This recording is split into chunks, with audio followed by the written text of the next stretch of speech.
then we can start working towards systems to increase lifespan. Now, the 4 horsemen of death are: Never stop, I'll get it if I want it. Gotta make to myself. Today I want to talk to you about longevity. Longevity is how long we live. We all want to live longer, don't we? Now, in order for us to unpack this a little bit, I want you to think of 2 different things. When it comes to longevity, we've got health span and we've got lifespan. Lifespan is how long do we actually live? And we all can live long, but does that mean we have a life worth living? That's where health span comes in. Health span is how long do we live disease-free.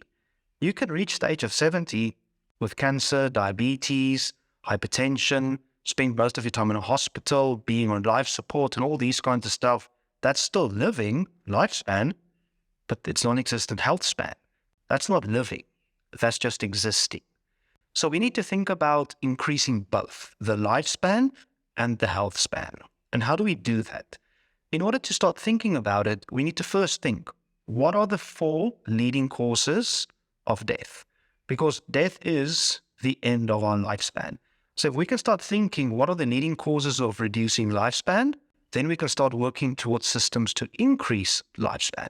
Now, the 4 horsemen of death are cardiovascular diseases, hypertension, strokes, heart attacks. Number 2 is cancers. There's many different kinds of cancers. Number 3 is metabolic diseases, diabetes, type 1, type 2, autoimmune disorders, gut issues, and all these kinds of stuff. Then there's number 4, which is neurodegenerative diseases, strokes, Alzheimer's, dementia, anything that affects the brain. Now, those are the 4 horsemen of death. So we need to think, how can we then start working towards bringing down the chances we will develop one of those? And that's where the 5 pillars of health comes in. The first pillar is exercise. The second pillar is diet and nutrition. The third pillar is sleep.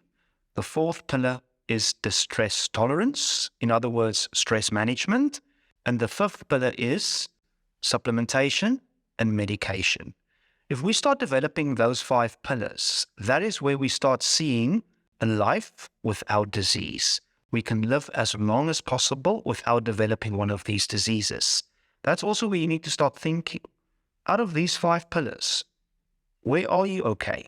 Where aren't you developing the systems you need in place?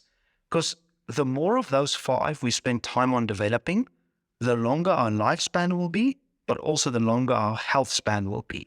And that is the recipe we need to start cultivating, start thinking about. That's also where you need to start assessing your own lifestyle. Where's that going? And these 5 pillars, most of these 5 pillars has a lot to do with our lifestyle, our psychology, the things we do every day. How do we cope? How do we eat? How do we manage the day-to-days? If we don't start taking charge of that, those 4 horsemen of death, they'll be knocking on the door a lot quicker than they should. We live in this whole medical era at the moment where we treat everything.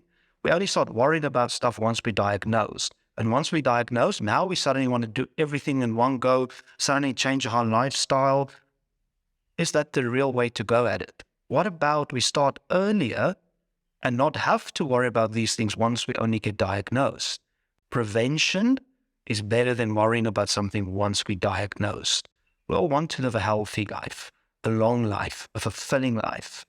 Once we're ridden with diseases, that's not going to happen. So I really want you to start thinking about these 4 horsemen and the 5 pillars. Out of these 5 pillars, where are you acing it? Drop me a comment down below. Where are you really struggling? Drop me a comment down below.